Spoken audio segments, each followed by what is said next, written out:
संबंध में अस्थायित्व ये परिपक्व व्यक्तित्व की पहचान होती है। मित्रता जल्दी न करो और मित्रता कर लो तो जल्दी न तोड़ो। बहुत ही समझ में आए कि अब गड़बड़ ही है तभी तोड़ो, नहीं तो छड़े रुष्टे छणे तुष्टे रुष्टे तुष्टे छणे छड़े, ये अच्छा स्वभाव का लक्षण नहीं होता है। इसलिए हमें चाहिए व्यवहार में समझ बूझ करके संबंध लेना और विवेक से चलना। काहे हिरनी दूबरी ये रे हरे रे ताल, लक्ष्य अहेरी एक मृग केतिक टारों भाल। एक हिरनी थी और हरे भरे ताल में चल रही थी और वन था और काफी सब कुछ वहां पर सुविधाजनक था, लेकिन वो दुबली थी। किसी ने कहा तुम दुबली क्यों हो? तो उसने कहा कि मैं तो अकेली हूं और शिकारी बहुत हैं। केतिक टारों भाल, कितने बाणों से मैं अपने आप को बचाऊं? भाल कहते बाण के नोक, कितने बाण को बचाऊं? ये मानव शरीर में आया है जीव, हरा भरा मानव शरीर, कल्याणदायी मानव शरीर, लेकिन ये दुखी क्यों है? क्योंकि इसके ऊपर शिकारी बहुत है। काम, क्रोध, लोभ, मोह, राग, द्वेष, ईर्ष्या, परसंताप, अविद्या, अज्ञान, ये अंदर के सब शत्रु हैं। भीतर भी ऐसे शूरवीर मिलते हैं जो कुपाठ पढ़ाने वाले हैं, खराब आदतें डालने वाले हैं। कुसंगत का वातावरण तो सब समय रहा है, आज और भयंकर हो गया है। जब विश्वविद्यालयों में भद्दी भद्दी चीजों का प्रयोग होता है और ऐसे ऐसे नशा, जो गंवार लोग गांजा भांग पीते हैं, ऐसे गांजा भांग पीने वाले विश्वविद्यालय के छात्र हो गए हैं। और हीरोइन पता नहीं क्या क्या चीज, कितनी चीजों को तो मैं नाम नहीं जानता हूं।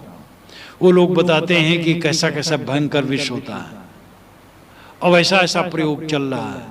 कुसंग का वातावरण आजकल बहुत ज्यादा है चारों तरफ। विज्ञान ने भोगों की सामग्री इकट्ठी कर दी है और उसके द्वारा उत्पाद बहुत बढ़ गया, सुविधाएं बढ़ी हैं, लेकिन मन की उत्तेजना जिससे ज्यादा हो वो चीजें बहुत बढ़ गई हैं। उसमें बड़ी सावधानी की जरूरत है। अब घर घर टीबी ही महाकुसंग हो गया। ऐसी ऐसी गंदी गंदी चीजें, गंदे गंदे गीत सुन सुन करके सो जाओगे तब क्या होगा? सोना भी बढ़िया नहीं रहेगा, सपने भी बढ़िया नहीं रहेंगे। जब नींद खुलेगी तो उसी की गूंज होगी गंदी गंदी बातों की। जिसका देखना ठीक नहीं, सुनना ठीक नहीं, खाना पीना ठीक नहीं, बर्ताव ठीक नहीं, सोचना ठीक नहीं, तो मन ठीक कैसे रहेगा? वातावरण बहुत प्रदूषित है। इससे अपने आप को बचाना चाहिए। हम पूरे वातावरण को बदल नहीं सकते हैं, अपने को हमें बचा करके चलना चाहिए। वह उदाहरण जो मैं आपके सामने दिया करता हूं, चाम का जूता पहन करके आप चलें, आपके लिए सब जगह चाम बिछाया है। और चाहे कि चमड़ा बिछा करके हम चलेंगे तो राजे महाराजे भी ऐसा नहीं कर सकते। हम और आप चाहें तो अपने आप को बिल्कुल ठीक रख सकते हैं और यही चारा है। तो ये हिरनी, अब यहां भी अन्योक्ति अलंकार में साहब कहते हैं नाम कुछ नहीं लेते हैं, जो कहते उसका नाम नहीं लेते, बिल्कुल अलग अलग की चीज कहते हैं। इसीलिए विद्वानों को रीझ करके कबीर को कभी कहना पड़ा, काहे हिरनी दूबरी ये रे हरे रे ताल, लक्ष्य अहेरी एक मृग केतिक टारों भाल। ये हिरनी काहे दुबली है हरे भरे ताल में? हिरनी ने कहा क्या करूं, बहुत तो शिकारी है, बाण पर बाण मारते हैं, मैं छिप छिप के बचती हूं, चरूं कि अपने को अपनी जान बचाऊं। जान बचाने में लगी रहती इसलिए दुबली हूं। इसका अर्थ है कि जीव ही जानो हिरनी या हिरन, और ये मानव शरीर में आया हरे भरे ताल में, विवेक संपन्न मानव शरीर में, लेकिन क्यों दुखी है? इतना विवेक संपन्न मानव शरीर पा करके रो क्यों रहा है? हरदम जंग क्यों रहा है? हरदम चिंता क्यों कर रहा है? क्योंकि अंदर बाहर के शत्रु इसको बेध रहे हैं।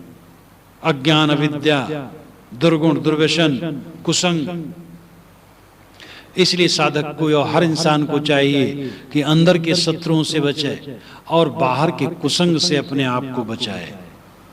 हमारी वीरता और विशेषता यही है कि अंदर और बाहर के दोनों के ताप से अपने आप को बचाएं, फिर दोनों के ताप से मुक्त होकर के हमें अंदर ही शीतलता मिल जाएगी।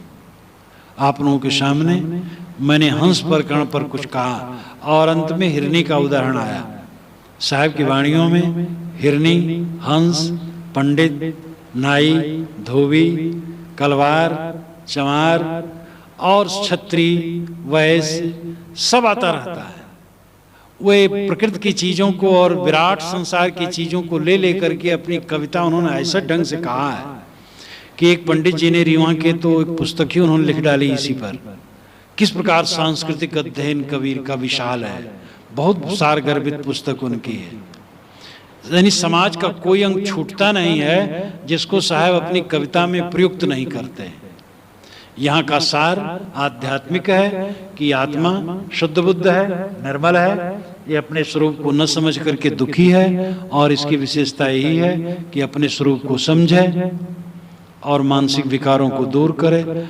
और ये समझ लो कि हम अगर दुखी हैं तो केवल अज्ञान से दुखी और कोई कारण नहीं। लोक भव पीजरा, पाप पुण्य भव जाल, सकल जीव सावज भये एक अहेरी काल। तीन लोक पिजड़ा, पाप और पुण्य जाल है, सब जीव शिकार है और शिकारी केवल एक काल है। उनका छोटा छोटा वाक्य कितना सारगर्भित होता है। जैसे कोई छोटे साधन में बहुत सारी चीज भर दे, वैसे उनकी बात हुआ करती है। तीन लोग भव पिंजरा, तीन लोग पिंजरा।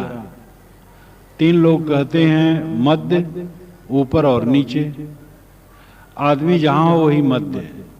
हम लोगों का मानो भूमंडल ही मध्य है और इसके ऊपर स्वर्ग है और इसके नीचे पाताल है। यही तीनों लोग। तीन लोग का लाक्षणिक अर्थ होता है सतरजतम, तीन गुण। ये मानो तीन लोक है, ये पिंजरा है, इसमें हम बधे हैं। त्रिगुणात्मक जगत में हम बधे हैं। त्रैगुण विषयावेद, त्रैगुण विषयावेदा निस्त्रय गुणो भवार्जुन। भगवान कृष्ण ने कहा है कि ये सारा जगत त्रिगुणात्मक है और वेद इन्हीं त्रिगुण जगत का ही प्रकाश करते, इन्हीं का बोध कराते हैं। हे अर्जुन, इन तीनों गुणों से ऊपर उठ जाओ।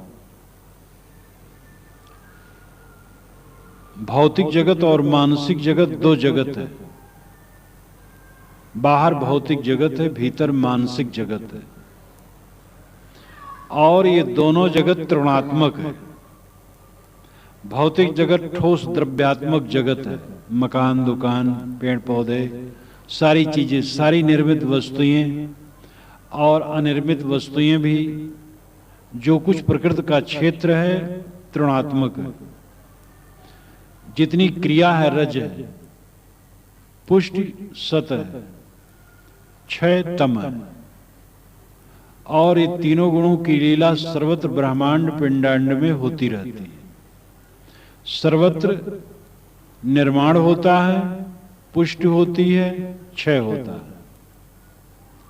सारा संसार निरंतर गतिशील है, इसलिए जगत त्रिगुणात्मक है। और हमारे अंदर का मन ये भी त्रिगुणात्मक है। इच्छा क्रिया रज है, ज्ञान प्रसन्नता सत है, आलस्य इत्यादि तम है। इसी पिंजरे में जीव पड़ा फड़फड़ाता रहता है। हर समय उसको भय है शरीर छूट न जाए, अनुकूल लोग छूट न जाए, चीज बिगड़ न जाए, लोग विमुख न हो जाए, व्यापार बंद न हो जाए, नौकरी छूट न जाए, अनुकूल लोग प्रतिकूल न हो जाएं, पड़ोस वाले दुश्मन न हो जाएं। हरदम आदमी भय से पीड़ित है। क्योंकि वो 3 लोक में फंसा है, यानी त्रिगुणात्मक जंजाल में फंसा हुआ है।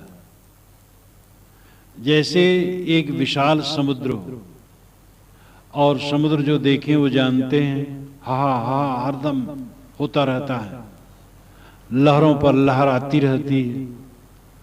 सारा संसार मानो एक समुद्र है, और हर समय यहां लहरों पर लहर आती रहती है। विनाश लीला संसार का स्वभाव है। निर्माण का अर्थ ही होता है विनाश, और तत्वतः देखा जाए तो न निर्माण न विनाश, एक क्रिया, निरंतर गतिशीलता। इस गतिशीलता में निर्माण और विनाश दोनों फलते रहते हैं। धान कूट देते हैं, धान का विनाश हो गया, चावल का निर्माण हो गया। चावल पका देते हैं, चावल का विनाश हो गया, भात का निर्माण हो गया। भात खा लेते हैं, भात का विनाश हो गया। रस और टट्टी का निर्माण हो गया। बस ऐसे गति में संसार चलता रहता है, उसमें निर्माण और विनाश हम कहते रहते हैं। ये रुकता नहीं, हम और आप नहीं, बड़े बड़े लोग नहीं रोक पाए, वो स्वयं उसी में चले गए। बड़े बड़े पुरुषों का शरीर मिट गया, छूट गया, उनकी चीजें मिट गई, उनका ऐश्वर्य मिट गया।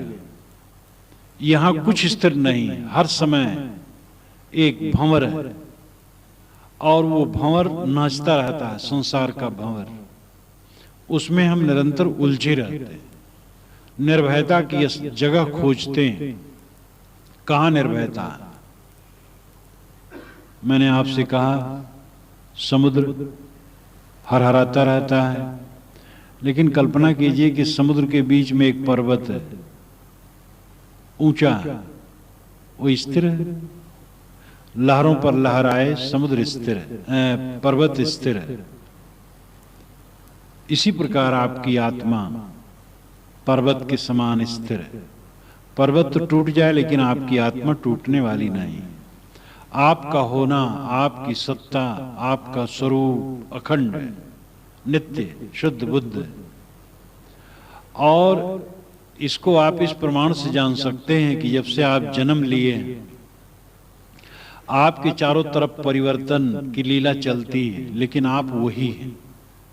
शिशुपन गया, बचपन गया, तरुणाई गई, जवानी आई, वो भी गई, बुढ़ापा आया, अनुकूल लोग गए, प्रतिकूल लोग गए, कितनी स्थितियां बदली।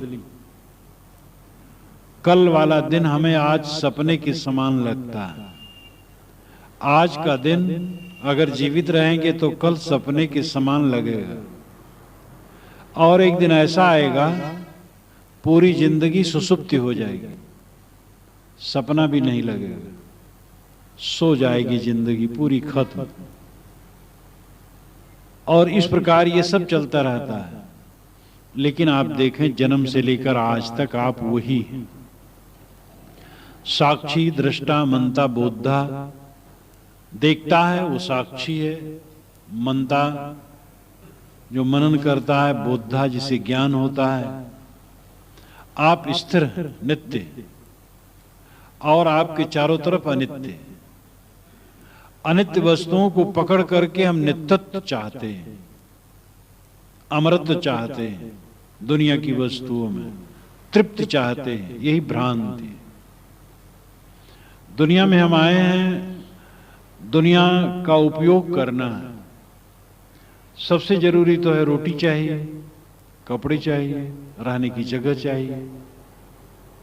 दूसरे लोग हमारे जीवन निर्वाह में सहयोगी हैं, हमें भी दूसरे का सहयोग करना चाहिए। हमारे कई कल्याण के कार्यों में दूसरे लोगों का सहयोग है, हमें भी कुछ दूसरे के लिए करना चाहिए। जो जिम्मेदारियां हैं वो नकारी नहीं जा सकती हैं।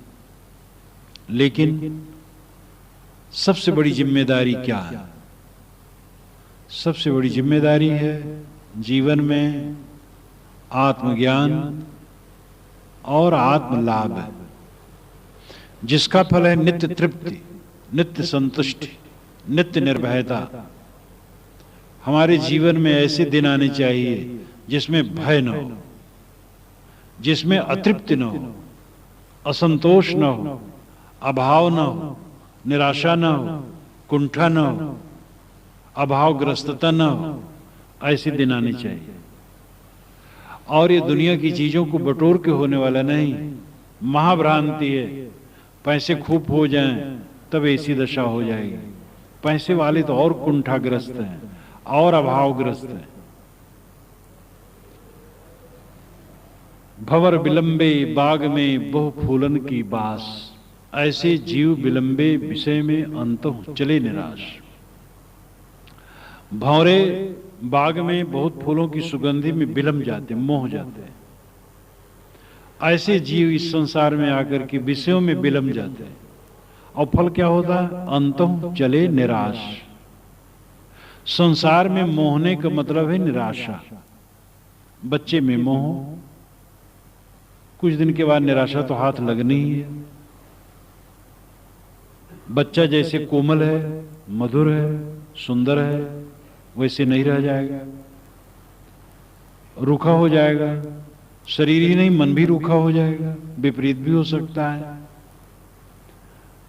वैवाहिक दिन में पति और पत्नी के प्रति जो निरंतर आपस में आकर्षण है, कुछ दिन में वो नहीं रहेगा, बूढ़े बूढ़ी हो जाएंगे, एक दूसरे को ताकना भी पसंद नहीं करेंगे। जहां कहीं भी हम आकर्षित होते हैं, चाहे यश में, सम्मान में, चाहे स्त्री या पुरुष में, रुपए पैसे में, भोग वस्तुओं में, कुछ दिन के बाद उससे केवल निराशा हाथ में आनी है, पक्की बात है। हमारा मन जितना बाहर रमेगा उतना अंदर सूना सूना उसको होना है। जितना बाहर से अंदर लौटेगा उतना अखंड खजाना पाएगा। जो स्वाभाविक संपत्ति है आत्मधन, वो पाएगा, जिसमें निराशा नहीं, कुंठा नहीं, अभावग्रस्तता नहीं, भय नहीं, संताप नहीं, नित्य तृप्ति और नित्य आनंद है। वह स्थित अंतर्मुख होने पर पाएगा।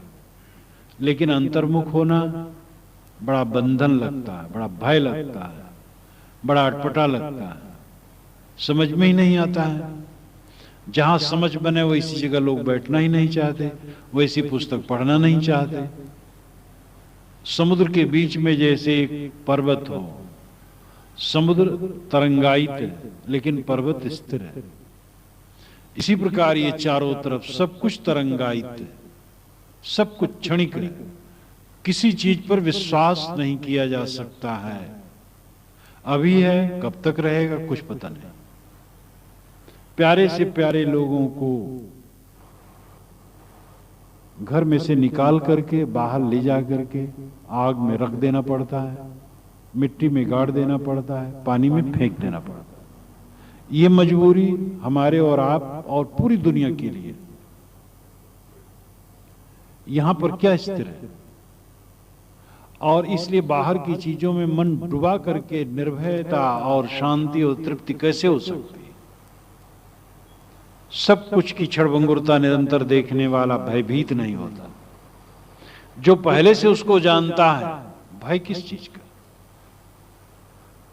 साहब कहते हैं तीन लोक भो पिंजराए, साहब कहते हैं तीन लोक भो पिंजराए, तीन लोक पिंजरा।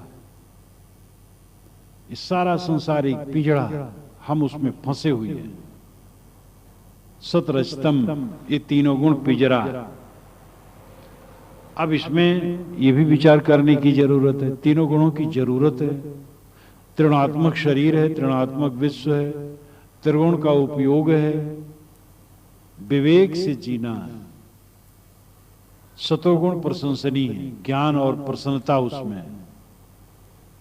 लेकिन तमोगुण की भी जरूरत है, जिसमें आलस्य और निद्रा है। ये प्रकाश जल रहा है, ये सतोगुण है।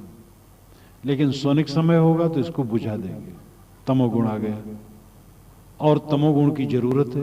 नींद आना है, तमोगुण की जरूरत है। अंधकार कर देना है, मजबूरी होती है। जहां प्रकाश रहता ही है तो आदमी कई परत का रूमाल करके अपने आंखों पर रख लेता है, राहत आ जाती, नींद आ जाती है। इसलिए तमोगुण की भी जरूरत है, रजोगुण की भी जरूरत है। मैं इस समय रजोगुण में बरत रहा हूं, बोल रहा हूं, बोलना क्रिया है और ये रजोगुण है। भले ये सत के लिए है लेकिन क्रिया तो रज है, क्रिया मात्र रज है। रजोगुण की भी जरूरत है, सतोगुण की भी जरूरत है, तमोगुण की भी जरूरत है। अंतर्मुख होना तो चाहिए ही, बहिर्मुखता की भी जरूरत है। बहिर्मुख होने की आवश्यकता होती है, बोलना, खाना, काम करना, चलना, ये सब बहिर्मुखता में होता है, सोचना विचारना। और अंतर्मुखता की जरूरत तो है ही है, मन एकाग्र करके समाधि में लीन होना। हम केवल बहिर्मुख हो गए, अंतर्मुख नहीं होना चाहते। हम तीनों गुणों में लिप्त हो गए हैं, उनका विवेक से उपयोग करना नहीं समझते, इसलिए दुखी। साहब कहते तीन लोक भोग पिंजरा, तीन लोक पिंजड़ा। पाप पुण्य बहुत जाल, पाप पुण्य जाल है। पाप बांधता है, पुण्य बांधता है। कहें कबीर ये दोनों बेरी, चाहे लोहा सोना केरी, चाहे लोहे की बेरी हो चाहे सोने की हो, दोनों बंधन है। पाप भी बंधन है, पुण्य भी बंधन है। तो क्या पाप के साथ पुण्य नहीं करना चाहिए? पाप छोड़ देना चाहिए, पुण्य करना चाहिए, लेकिन उसका अहंकार नहीं करना चाहिए। आदमी क्रियाशील है, बिना क्रिया के वो रह नहीं पाएगा। समाधि में, ध्यान में कुछ समय आदमी निष्क्रिय होता है, लेकिन बाकी समय तो काम करना है। और शुभ नहीं करेंगे तो अशुभ होगा। इसलिए अशुभ तो एकदम छोड़ना है, शुभ करना है, लेकिन अहंकार और कामना त्याग कर। हम किसी की हत्या न करें जानबूझकर, शक्ति चले तक। दूसरे की रक्षा करें, सेवा करें, लेकिन उसमें अहंकार न हो, कामना न हो। एक सज्जन ने मुझे पत्र लिखा कि महाराज मैं सबके लिए परोपकार करता हूं, लेकिन जिनका परोपकार, जिनके प्रति परोपकार करता हूं हमारे लिए अपकार करते हैं। मैं किसी से कुछ नहीं चाहता हूं, लेकिन फिर भी मुझे लोग तकलीफ देते हैं। मैं परोपकार करता हूं, वो परोपकार नहीं अपकार हमारे लिए करते हैं। मैं किसी से कुछ नहीं चाहता हूं। मैंने उनको लिखा कि मैं किसी से कुछ नहीं चाहता हूं, जो आप कहते हैं इसी पर विचारिए। आप कुछ चाहते हैं, आप परोपकार करते हैं तो आप ये चाहते हैं वे भी आपके लिए उपकार करें। इसीलिए आप कीजिए कि हम परोपकार किए हुए तो उल्टा किए। जब कुछ नहीं चाहेंगे तो आप शिकायत पत्र नहीं लिखेंगे हमें। जहां आदमी की चाहना बुझी, शिकायत करेगा ही नहीं। शिकायत तो चाहना में। आप पत्नी की शिकायत क्यों करते हैं? आपके मन में चाहना है, ये बात नहीं मानी, ये सेवा नहीं की, वो सेवा नहीं की। दूसरे से हम बहुत सेवा चाहते हैं और दूसरे की सेवा हम नहीं करना चाहते हैं। विनोबा भावे से किसी ने कहा कि संत आजकल नहीं मिलते हैं, कि आप सेवा करना चाहते हैं कि कराना चाहते हैं? अगर कराना चाहते तो संत हैं, और करना चाहते हैं तो संत हैं। अब कराना चाहते हैं तो आपको संत नहीं मिलेंगे, क्योंकि आप कराना चाहते हैं, आपको संत दिखाई नहीं देगा। करना चाहते हैं तो संत तो बहुत है। कबीर साहब ने तो कहे, कबीर सुनो भाई, साधो संतों कहे हैं, पूरे समाज को उन्होंने संत कहा है, मानव मात्र को संत कहा है। और इसीलिए हमारे सिंह जी सबको संत कहते रहते हैं। तो संत हैं, सेवा हम करें। हम सेवा नहीं करना चाहते, सेवा पाना चाहते। तो पाप बिल्कुल न करें, हिंसा न करें, और दया करें, करुणा करें, लेकिन फल कुछ न चाहें। किसी की तकलीफ को दूर करने की चेष्टा करें। दूसरे से कोई सहयोग की भावना मेरे मन में ना हो, मेरा ऐसा कोई करे, क्योंकि उससे सरदर्द के सिवा कुछ नहीं।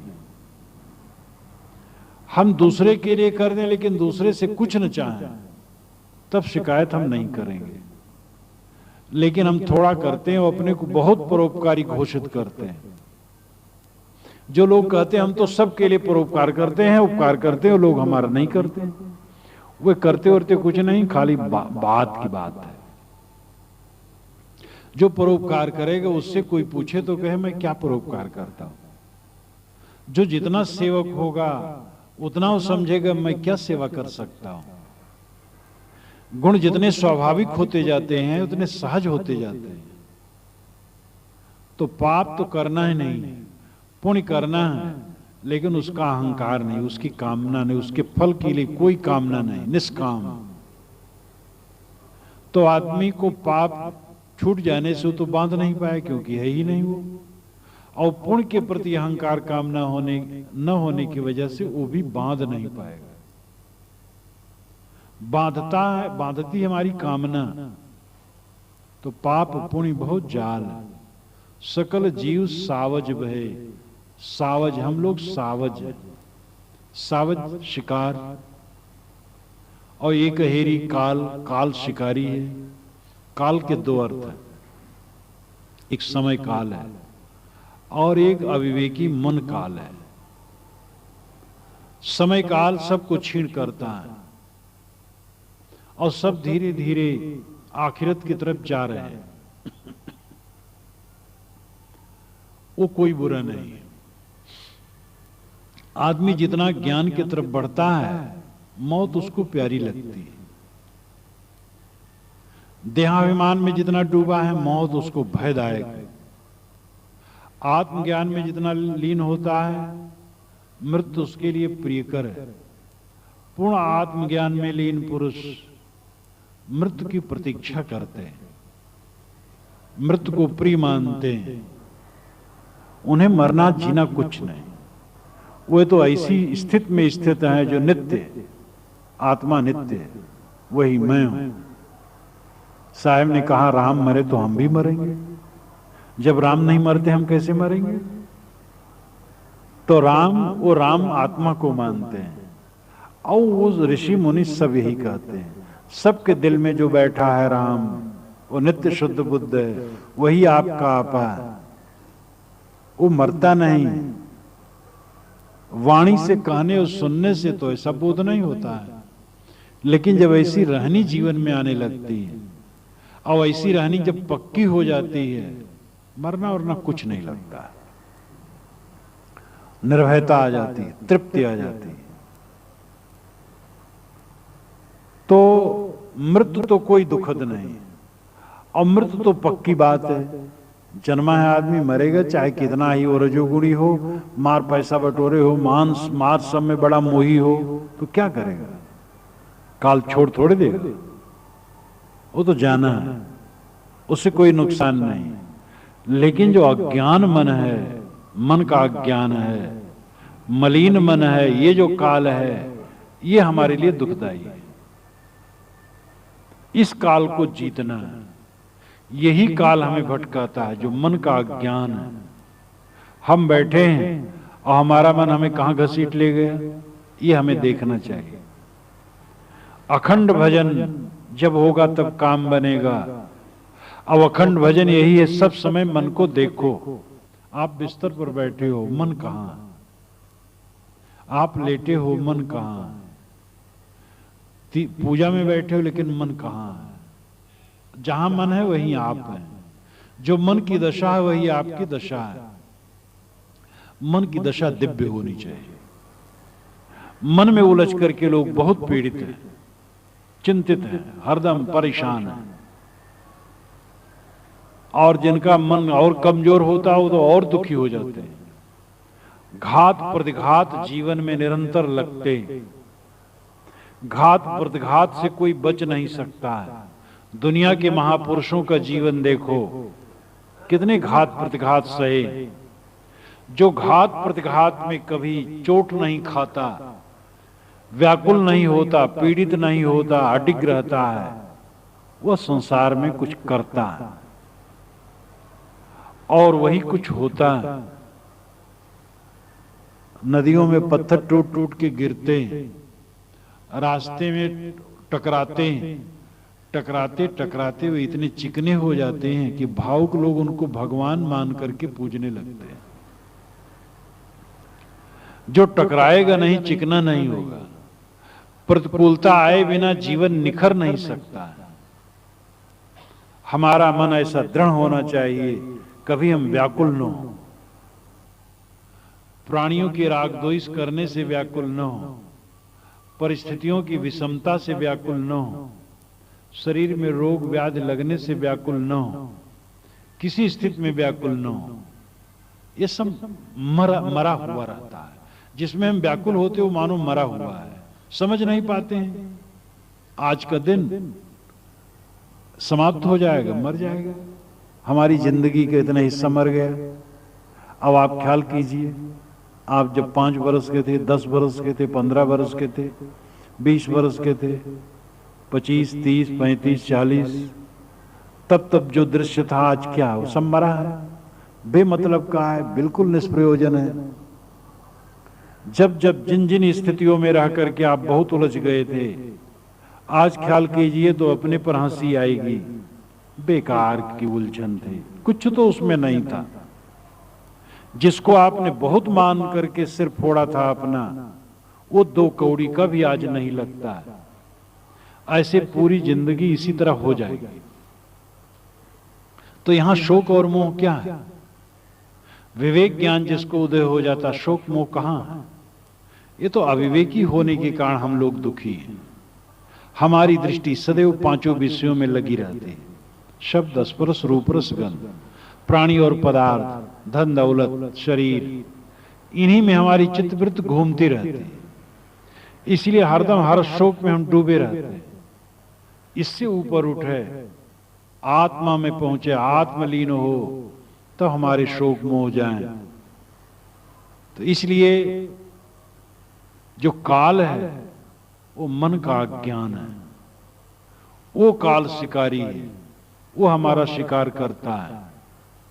जिस समय हमारा मन अव्यवस्थित है, उस समय हम काल के फंदे में, काम चिंतन, क्रोध चिंतन, द्वेष चिंतन, घृणा चिंतन, ईर्षा चिंतन, मोह चिंतन, भय चिंतन, चिंता चिंतन, चिंता और शोक में पीड़ित हैं। ये जानो काल से ग्रसित है।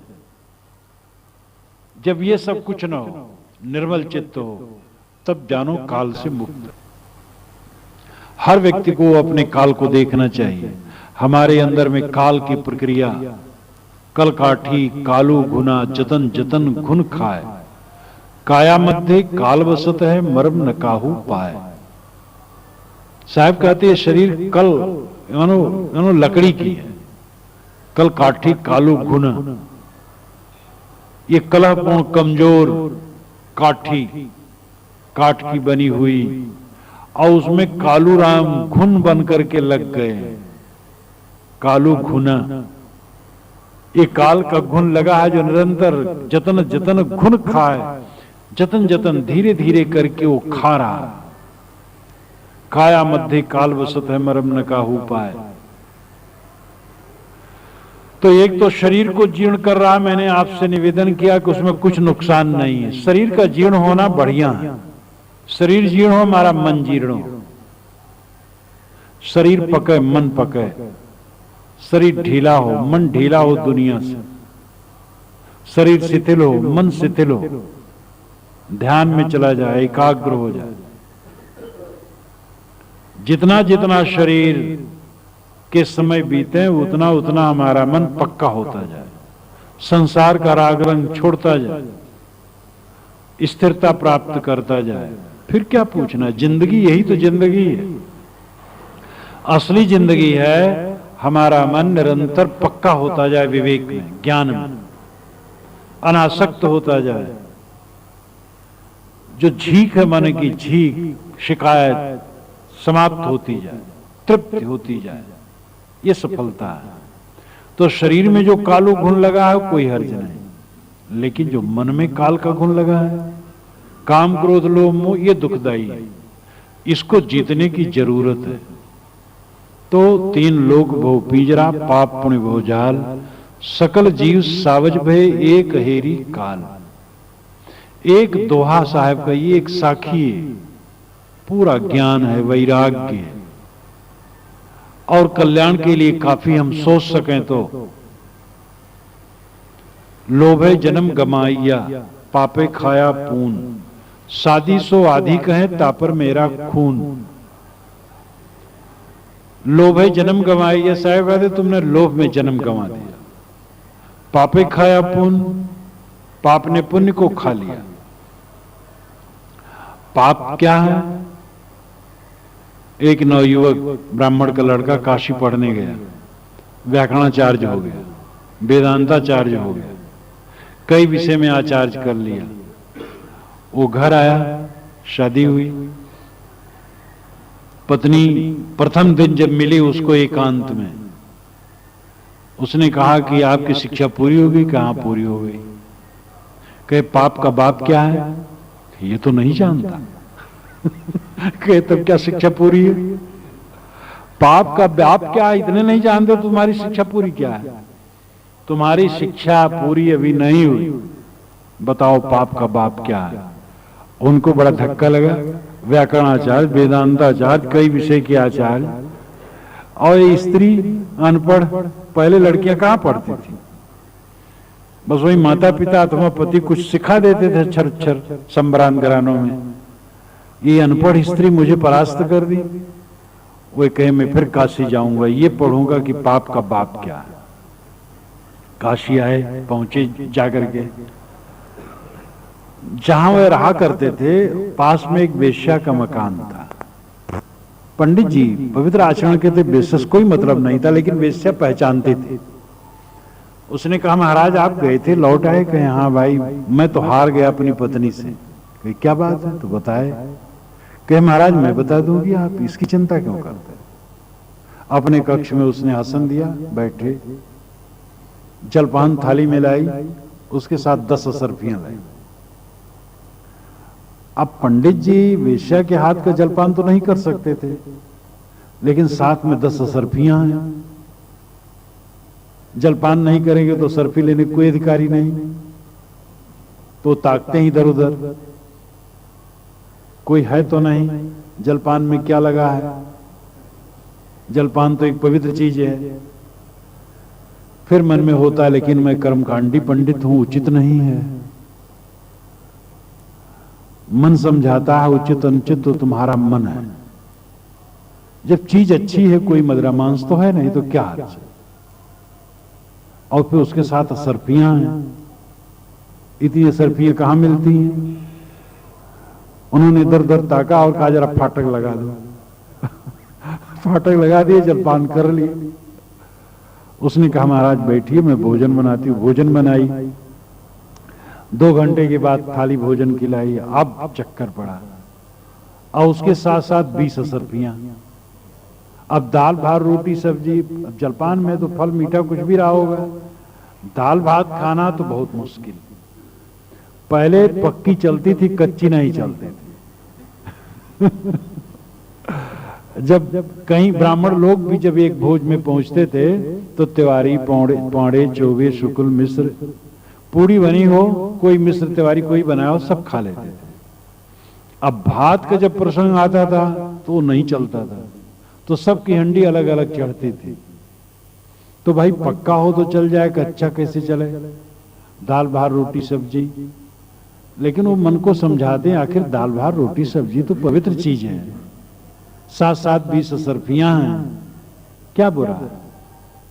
फिर दूसरा मन कहता है कि उचित नहीं, आज तक तुम किसी विजात का छुआ पानी नहीं पिए हो, आज तुम दाल भात वेश्या के हाथ का खाओ, कितना घोर पतन है। तब भोजन कर लिए। उसने कहा कि महाराज विश्राम कीजिए। कहने हमें समय नहीं, आप समाधान कीजिए तो कीजिए, नहीं मैं अलग जाऊं। पाप का बाप क्या है मैं जानना चाहता हूं। वेश्या ने कहा महाराज अभी बताना है, अभी आप नहीं समझ पाए। हमारे हाथ का छुआ आप पानी नहीं पी सकते थे, लेकिन इन असरफियों ने आपको जलपान कराया, भोजन कराया। तो ये जलपान भोजन तो बुरा नहीं, लेकिन लोभ में पड़ करके ऐसे फिसलते फिसलते आदमी पता नहीं कहां चला जाता है। तो पाप का बाप है लोभ, और लोभ है जन्म गंवाइया। साहब कहते तूने तो लोभ में जिंदगी ही बिता दी।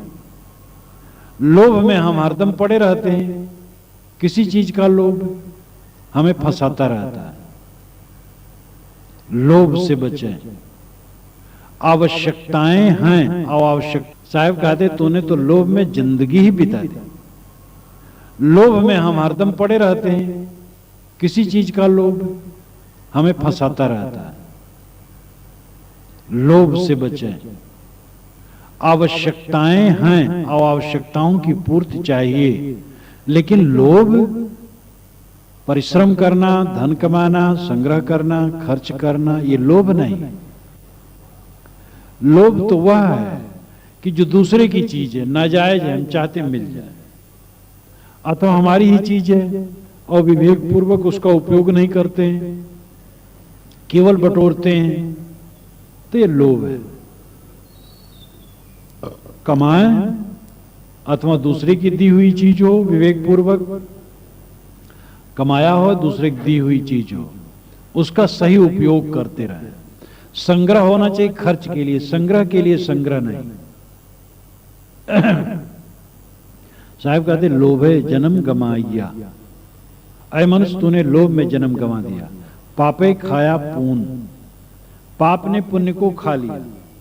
पाप है लोभ, इसने पुण्य को खा लिया। साधी सो आधी कहें तापर मेरा खून। ये आधे अधूरे गुरु लोग साधी से आधी कहते हैं। साधी नाम शुद्ध, आदि नाम आदि बात। ये शुद्ध बुद्ध मनुष्य आधी बात कहते हैं। यानी नाना मत के गुरु लोग अपने अध कचरे हैं, आधी अधूरी बात लोगों को भी बताते हैं। तापर मेरा खून, इस पर मुझे गुस्सा लगता है। खून, ये देहाती भाषा में लोग कहे भैया हमें तो खून आ गए आंख में, तो खून का मतलब क्रोध। तापर मेरा खून, मुझे क्रोध लगता है, गुस्सा लगता है। ये गुरु लोग जब कल्याण के ठेकेदार हैं तो पहले अपना तो तन मन स्थिर कर लें। आपन मन स्थिर नहीं और बधावत धीर। अपना मन स्थिर नहीं, दूसरे को धीरज बधाते हैं। गुरु का लक्षण है वो स्वयं तन थिर, मन थिर, वचन थिर, श्रुत निरत्थिर हो। कह कबीर वह पलक ही कल्प बराबर हो। तन स्थिर हो, मन स्थिर हो, श्रुत निरत स्थिर हो, मन वाणी कर्म सब स्थिर हो। साहब कहते ऐसा एक पलक का समय कल्प के समान मूल्यवान है। 4 अरब 32 करोड़ वर्ष हमारे जो होते हैं उसको कल्प कहते हैं। और पलक का मतलब आंख की पुतली गिरी और उठी, तो एक पलक का समय कल्प के समान मूल्यवान है। अगर स्थिरता पूर्वक है, शांति है, इंद्रियों में शांति है, मन में शांति है, बुद्धि में शांति है, हलचल मन में नहीं है, जीवन में हलचल नहीं है, तो वही जीवन का अच्छा समय है। गुरु इसका उपदेशक है।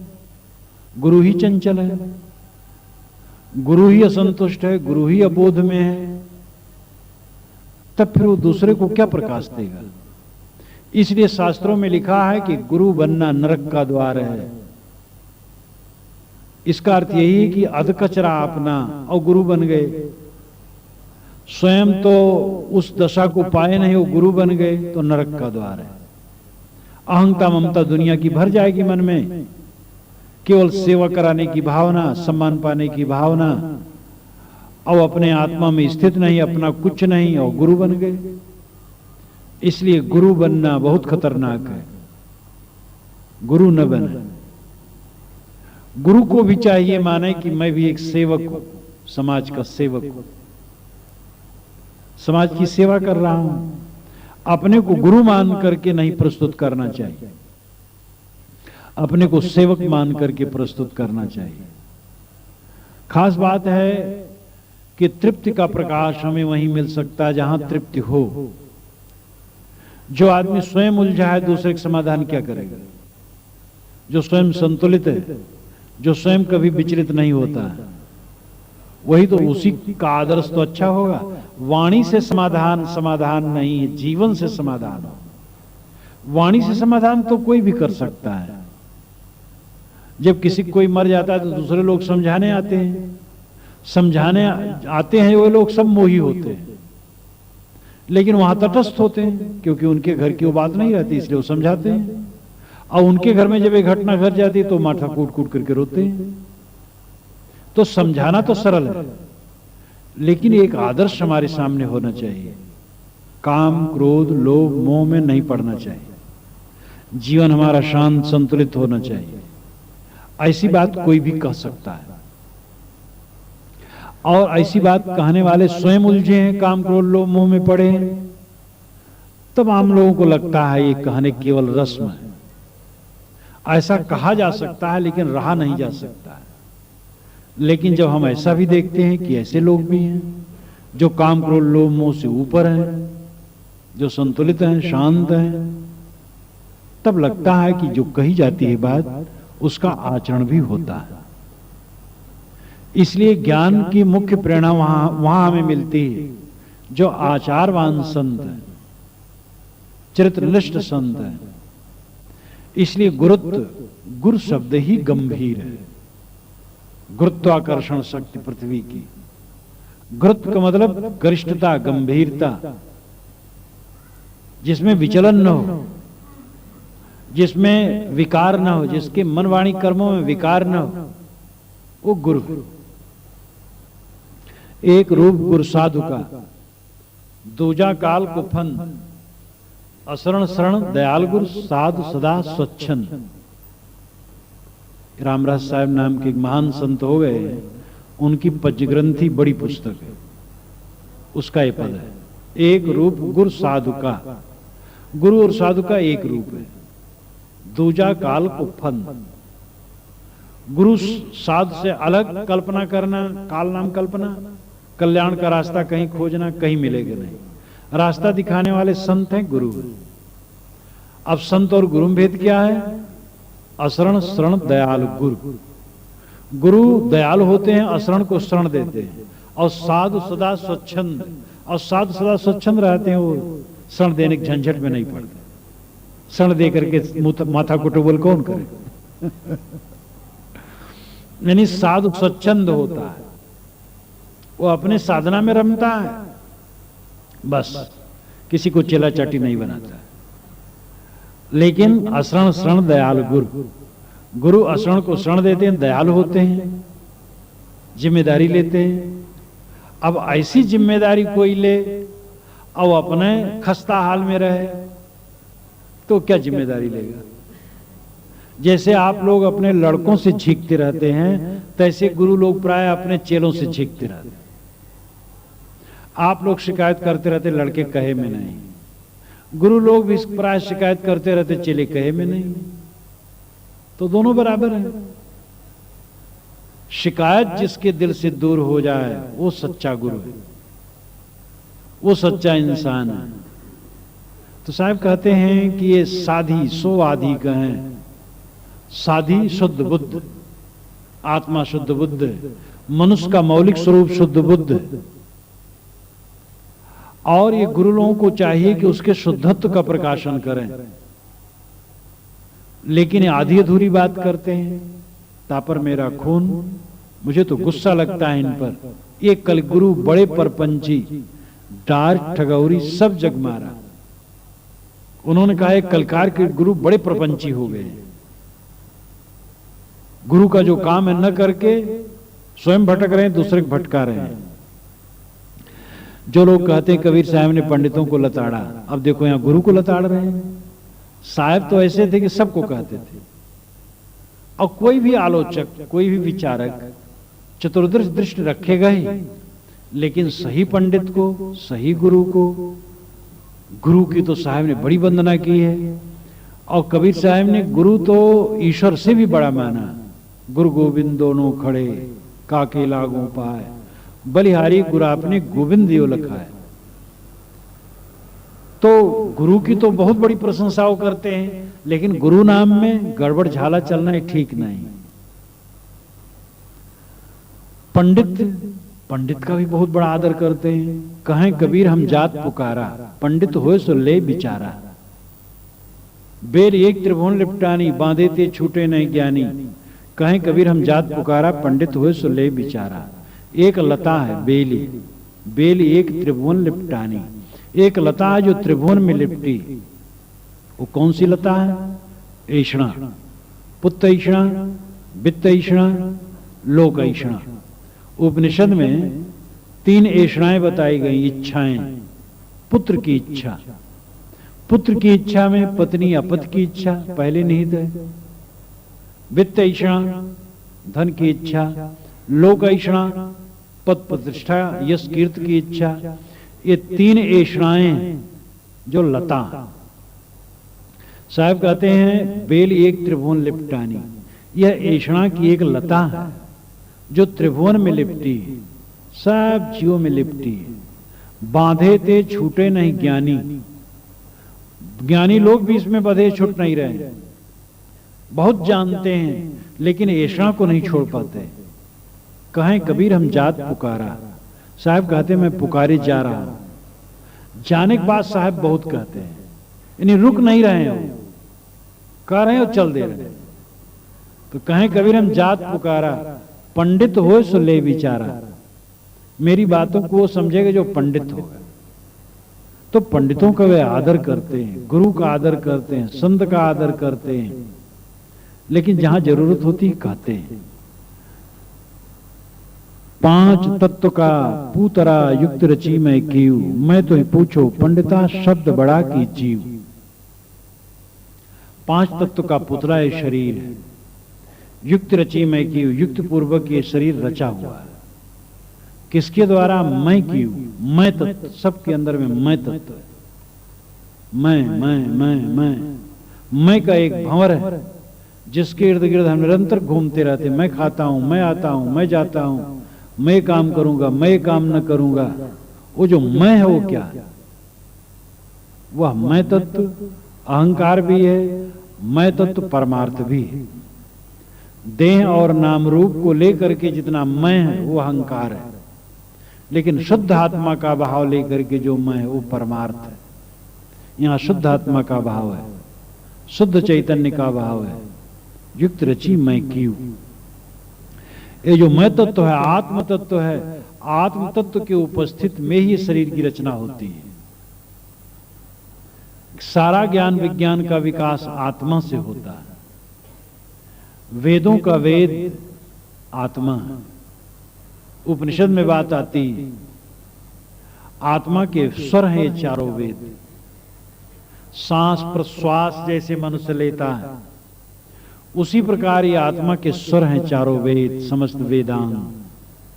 जैसे नगाड़ा, तुरही, वंशी से निकली आवाज पकड़ी नहीं जा सकती, लेकिन बजाने वाले को और बाजा को पकड़ लो तो आवाज मानो पकड़ी हुई। इसी प्रकार ऋग्वेद, यजुर्वेद, सामवेद, अथर्ववेद, शिक्षा, कल्प, व्याकरण, नृत्य, छंद, ज्योतिष और ये सारी विद्याएं जिस आत्मा से निकलती हैं उसको पकड़ लो तो सारी विद्याएं मानो तुम्हें मिल गई। उपनिषद के ऋषि बारंबार आत्मा को पकड़ने कहते नहीं, अपने को पकड़ने कहते। आत्मा को समझो। आत्मा वारे द्रष्टव्य, श्रोतव्य, मंतव्य, निधिध्यास्तव्य। आत्मा ही देखने, सुनने और मनन करने योग्य है। आत्मानम चेद विजानी आत्मस्मित पुरुष किमिच्छन्न कस्य कामाय शरीर मन संजरे।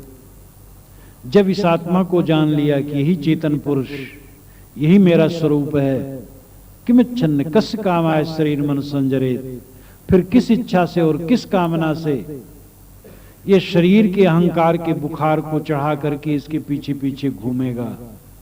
जब जान लिया मैं शरीर नहीं हूं, मैं शुद्ध चैतन्य हूं, शुद्ध आत्मा हूं, तो शरीर का अहंकार वो क्यों रखेगा? वो तो आत्मज्ञान में रमने लगेगा। उपनिषदों में बारंबार आत्मा पर जोर है। कबीर साहब की वाणियों में बारंबार आत्मा पर जोर है। कबीर साहब राम कहते हैं, उपनिषद में राम नहीं कहा जाता है। कबीर साहब हरि कहते हैं, उपनिषदों में हरि नहीं कहा जाता है। उपनिषदों में ब्रह्म, पुरुष, आत्मा ये कहा जाता है। कबीर साहब राम, हरि, ब्रह्म भी कहते हैं, कम कहते हैं, राम और हरि ज्यादा कहते हैं, लेकिन उसका अर्थ वही होता है जैसे उपनिषद के चिंतक कहते हैं।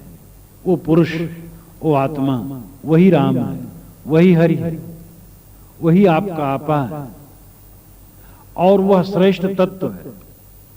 इसीलिए उन्होंने कहा है, झगड़ा एक बढ़ो राजा राम, जो निर्वार है सो निर्वाण, ब्रह्म बड़ा की जहां से आया, वेद बड़ा की जिन उपजाया, ईमन बड़ा की जहिमन माना, राम बड़ा की राम ही जाना, ब्रह्म ब्रह्म कबीरा फिरे उदास, तीर्थ बड़ा की तीर्थ के दास। 4 पंक्तियों में सब काटा। अगर तुम ब्रह्म बाहर मानते हो तो ब्रह्म बड़ा है कि मानने वाला बड़ा है? मानने वाला कौन है? तुम। वेद बड़े हैं, ठीक है, तो वेद बड़ा है कि वेद जिसने रचा वो रचा इंसान? आप कहते हैं मैं तो अपनी मानंदी को मानता हूं। साहब कहते बताओ मन बड़ा है कि मानने वाला बड़ा है? मान्यता से तो मानने वाला श्रेष्ठ है। तीर्थ बड़ा कि तीर्थ के दास, तीर्थ बड़ा है कि तीर्थ का गुलाम? अरे तीर्थ का गुलाम ही तीर्थ को बनाया है, मनुष्य ने तीर्थ को बनाया है। मनुष्य की आत्मा पर साहब इतना जोर देते हैं कि जीवन मुक्त के लिए वो मनुष्य शब्द का प्रयोग करते हैं। यानी मनुष्य हुआ तो जीवन मुक्त हुआ। मनुष्य का अर्थ ही विवेकवान। मनुष्य का अर्थ ये थोड़ा है कि चिंता करते रहो। चिंता करते तो मनुष्य नहीं, शोक मोह करते तो मनुष्य नहीं। मननात् मनुष्य, जो मनन करे वो मनुष्य है। मनन का अर्थ विवेक। क्या दुख है आप? रोटी मिलती है, कपड़े मिलते हैं, रहने की जगह मिलती है, क्या दुख है? बेकार का दुख ओढ़ ओढ़ करके दुखी रहते हैं। दुख नाम की कोई चीज नहीं है। हमारे मन का ज्ञान दुख है। सच्चा मनुष्य वह है दुख जिसके निकट न आए, निर्द्वंद सदैव। आप कहें कि महाराज आप साधु हैं, तब कहते हैं सब गृहस्थ होते तो पता लगता। मैं कहता भाई साधु गृहस्थ सबके लिए भूख लगेगी तो रोटी की जरूरत है, प्यास लगेगी तो पानी की जरूरत है। अगर आप चाहते हो सच्चा सुख तो यही उपाय, और कोई उपाय है नहीं। लड़के से सुख मिल जाएगा, भ्रांति है। स्त्री या पुरुष से सुख मिल जाएगा, भ्रांति। पद प्रतिष्ठा से सुख मिल जाएगा, भ्रांति। और ऐसे आप गिन लो दुनिया की सारी चीजों को, केवल भ्रांति है। सच्चा सुख मिलेगा जब सुख की इच्छा छूट जाएगी। सुख की इच्छा ही नहीं, बस सुख है सुख। क्यों सब विपन्न हैं? क्यों सब दरिद्र हैं? क्योंकि सुख चाहते हैं। अभी एक डुगडुगी बजाते हुए सड़क में आ जाए, यहां से आधे लोग खिसक जाएंगे। सुख, वहां सुख आ गया। सिनेमा हॉल में देखो टूट पड़ते हैं लोग। मैं काशी में जहां रहता था तो घूमता था, तो बीच में एक सिनेमा हॉल पड़ता था, तो मुझे पता नहीं, वहां एकदम चढ़े रहे एक के ऊपर एक। मैं देखे घबरा गया, भाई क्या मामला है? न कभी सिनेमा में गया, न टिकट कटाया और देखा ही नहीं था। तो 1-2 बार आया, देखा वो एक दूसरे पे चढ़े रहे हैं, कंधे पे चढ़ जाए और एकदम बिल्कुल लसे रहे वहां। तो एक दिन मैंने पूछा कि भाई वो जो रास्ते में ऐसा होता वो क्या है? अरे कहे महाराज आप किस युग के आदमी हैं?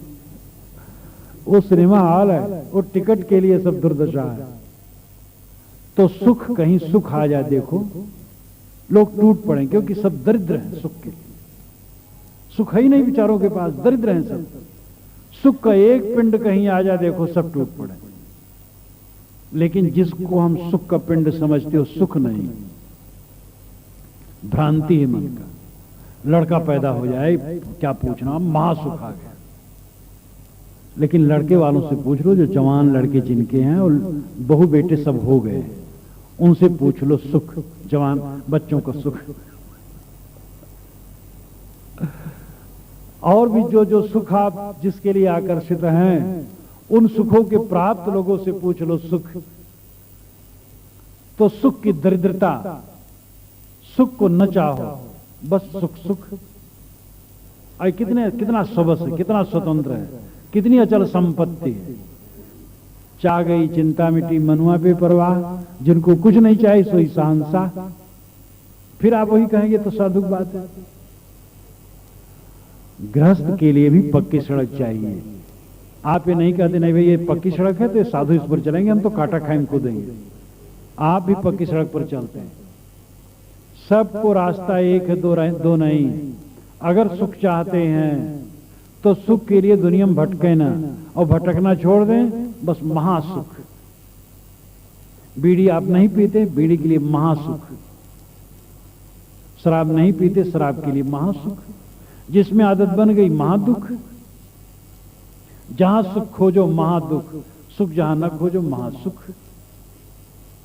इसलिए हमारी दरिद्रता मिटेगी बोध से, ज्ञान से। बिना पैसा कौड़ी के ये काम होने वाला है। सस्ता, एकदम सस्ता, लेकिन ये काम हम नहीं करते। और सुख के लिए हम परेशान हैं, जो बहुत महंगा है, अवंत में उसका फल है दुख।